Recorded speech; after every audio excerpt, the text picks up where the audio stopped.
Assalamualaikum warahmatullahi wabarakatuh. Kali ini kita akan membahas tentang sel dan mikroskop. 1. Apa itu sel? Sel merupakan unit atau bagian terkecil yang menyusun tubuh makhluk hidup. Sel begitu kecil dan tidak terlihat oleh mata kita. Tetapi hal tersebut tidak menghalangi para ilmuwan untuk meneliti sel. Mereka berusaha menciptakan suatu alat untuk mengamati sel. Kemudian melalui proses serta penelitian yang panjang, akhirnya terciptalah suatu teori tentang sel. Teori sel tersebut menyatakan bahwa yang pertama, seluruh makhluk hidup tersusun atas sel. Yang kedua, sel adalah unit dasar dari struktur dan fungsi makhluk hidup. Dan yang ketiga, seluruh sel berasal dari sel sebelumnya. Teori sel ini berlaku untuk seluruh makhluk hidup, baik itu besar maupun kecil. Teori tersebut mendorong para ilmuwan untuk mempelajari tentang makhluk hidup beserta ciri-cirinya. 2. Penemuan mikroskop. Para ilmuwan yang meneliti tentang sel membutuhkan suatu alat untuk meneliti bagian-bagian sel. Tanpa alat tersebut, teori tentang sel tidak akan tercipta. Dan tentu saja, penelitian tentang tubuh makhluk hidup tidak akan dapat dilakukan. Mikroskop diciptakan pertama sekali oleh Robert Hooke pada tahun 1663. Beliau mengamati sayatan gabus dari kulit kayu pohon ek. Setelah Robert Hooke, tepatnya pada tahun 1674, seorang ilmuwan asal Belanda bernama Anthony van Leeuwenhoek juga menciptakan sebuah mikroskop. Beliau mengamati sampel air dari danau, kerokan dari gigi dan gusi, serta air dari talang hujan. Leeuwenhoek sangat terkejut melihat berbagai macam bentuk organisme tersebut. Beliau menyebut organisme tersebut animalcula. Meski pada saat itu mereka belum memiliki alat yang sangat canggih, namun rasa ingin tahu mereka yang tinggi tidak menghalangi mereka untuk menggali lebih dalam tentang sel dan alam sekitar. Penemuan mereka menjadi titik terang bagi ilmuwan lain untuk meneliti sel. Hal tersebut juga berlaku untuk kita semua. Walaupun dengan alat yang terbatas, tidak menutup kemungkinan kita dapat menjadi seorang penemu atau peneliti. Asalkan kita memiliki keinginan yang kuat untuk selalu belajar.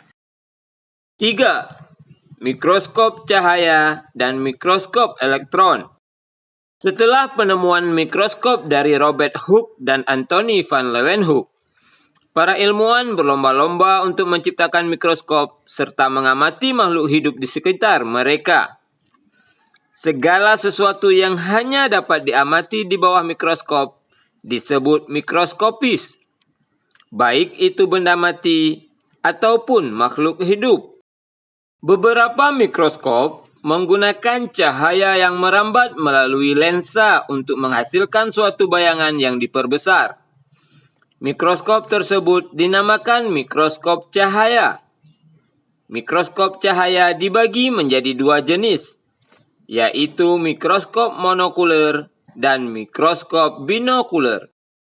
Perbedaan dari dua mikroskop tersebut terletak pada bagian atas dari mikroskop yang disebut dengan lensa okuler. Jumlah lensa okuler pada mikroskop monokuler hanya satu, sementara mikroskop binokuler memiliki dua lensa. Selain mikroskop cahaya, beberapa mikroskop menggunakan sinar atau radiasi dari elektron. Karenanya disebut mikroskop elektron. Kedua mikroskop tersebut memiliki kesamaan, yaitu untuk memperbesar suatu objek. Namun tentu saja, mikroskop elektron menghasilkan gambar yang detil dan jauh lebih jelas. Mikroskop elektron mampu memperbesar suatu objek menjadi 1 juta kali lebih besar, sehingga bagian-bagian terkecil dari objek akan nampak dengan jelas. Hal tersebut tidak dimiliki oleh mikroskop cahaya. Oleh sebab itu, mikroskop elektron biasanya digunakan di laboratorium medis dan farmasi atau tempat-tempat yang membutuhkan riset lebih dalam. Dua karakteristik yang harus dimiliki oleh suatu mikroskop, baik itu mikroskop cahaya maupun elektron, adalah perbesaran dan resolusi gambar. Perbesaran berhubungan dengan pembesaran gambar, sementara resolusi berhubungan dengan kejelasan gambar. 4. Bagian-bagian mikroskop cahaya. Mari perhatikan bagian-bagian mikroskop yang terdapat di laboratorium IPA SMP kita. Setidaknya ada 6 bagian penting yang harus kita ketahui.